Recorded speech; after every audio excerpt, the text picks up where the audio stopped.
How the Wobble Bug and his friends visited Santa Claus.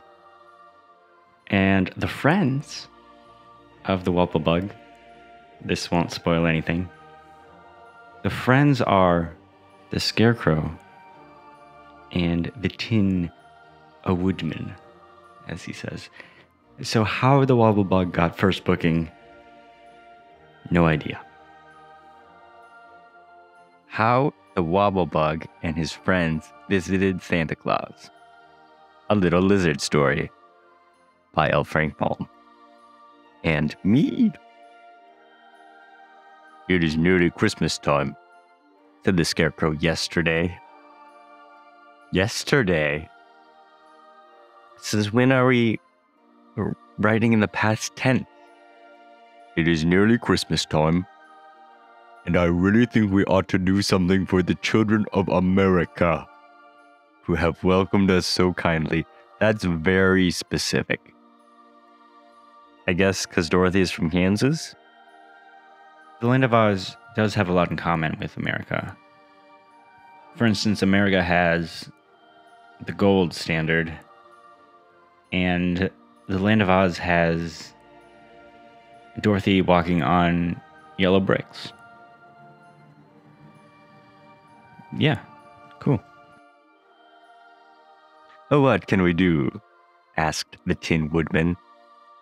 Why, it seems on every Christmas, Santa Claus brings the children toys for presents.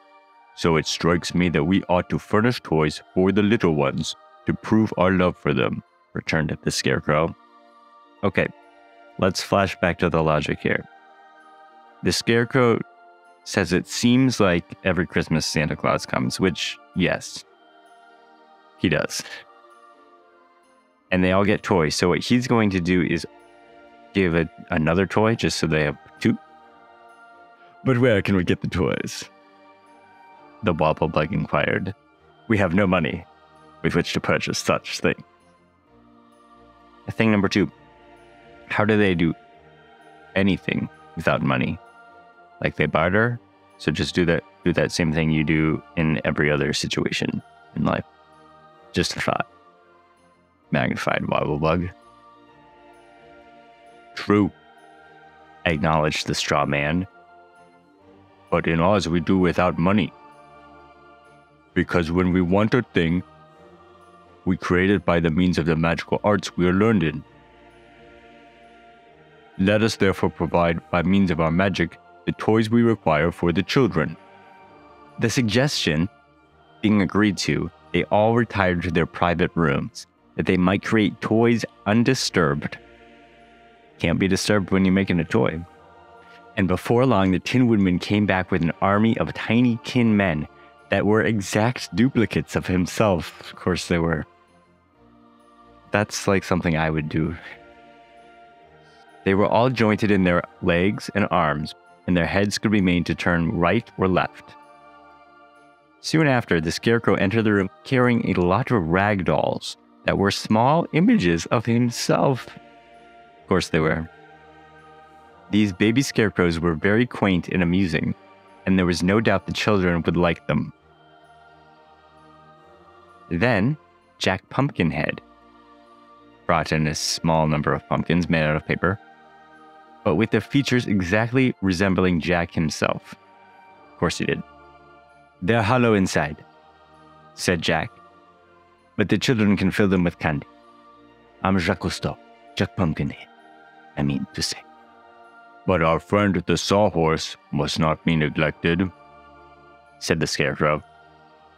So he went away and did a little more magic, and soon returned with a drove of small wooden sawhorses, which had wheels under each of their legs, so that children could draw them over the floor by means of string.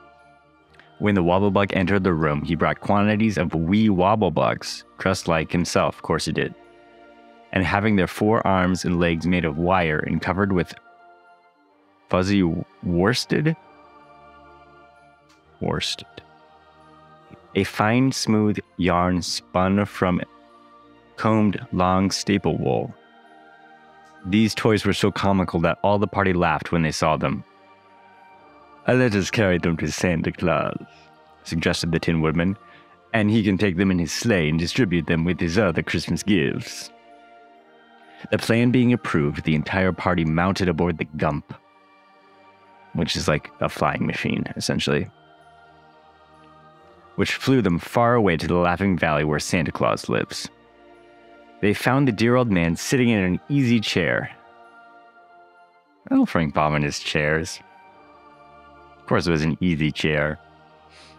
Not a difficult chair. You're welcome. Okay, so he's in his easy chair before the fire and smoking a short pipe. Warning, don't smoke, children. He had finished his yearly labors, and the sleigh was already loaded with packages of toys for the children's Christmas. Well, the 10 reindeer stamped impatiently to be off and away upon their journey. This is research done just off the top of my head, but Santa Claus has 9 reindeer. Rudolph is in the front. It's an odd number. Oh no, I have to do a voice for Santa Claus. Oh, you are just in time, exclaimed Santa. I will carry your toys to the little ones. We would like every child to have one. Wait, how many toys did they make? Because now that's just way too many scarecrows and Tin Woodman and Wobble Bugs and Pumpkinheads and Sawhorses. Objectively. Ho ho ho ho ho! But good gracious, my friends! Cried the bluff old Santa. Ho ho ho! You haven't even enough for a quarter of the children I shall visit. The news made the people of Odd. The people of Odd. Would be a good name. The news made the people of Oz very sad and downcast.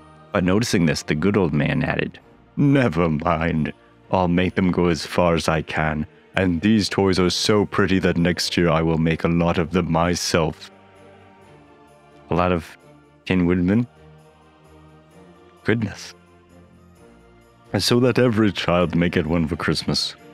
But now I must be off, or I shall never get my journey finished by Christmas morning. So Santa Claus placed the toys in his sleigh and himself mounted the seat. The people of Oz also got into the Gump again, and Santa said with a sly wink, "Ho ho ho, let's have a race." Does he sound too evil? Like, ho ho ho, I'm Santa Claus. I'm supposed to be jolly, but I have a dark side. That's too far. To be sure, agreed the Scarecrow, but nothing can go so swiftly as the flight of the Gump. As Santa Claus made no words in answer, but he cracked his long whip, and away shot the reindeer, swift as the wind.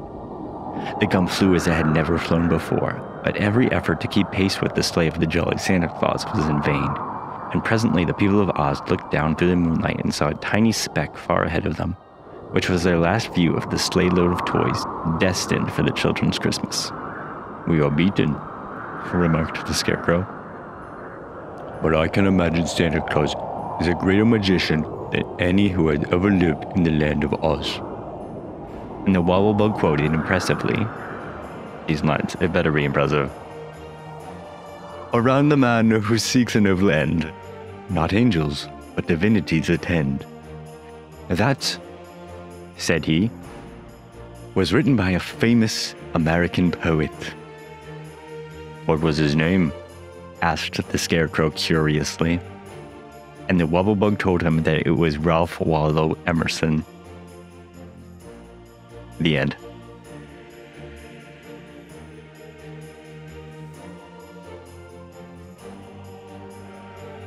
Kind of a weird way to end the story. I mean, it's just very good poetry for this story about Tiny Tin Man. I don't know. I'll leave you with that. Merry Christmas. This story is taken from The Queer Visitors from Oz by L. Frank Baum and is in the public domain. Cool.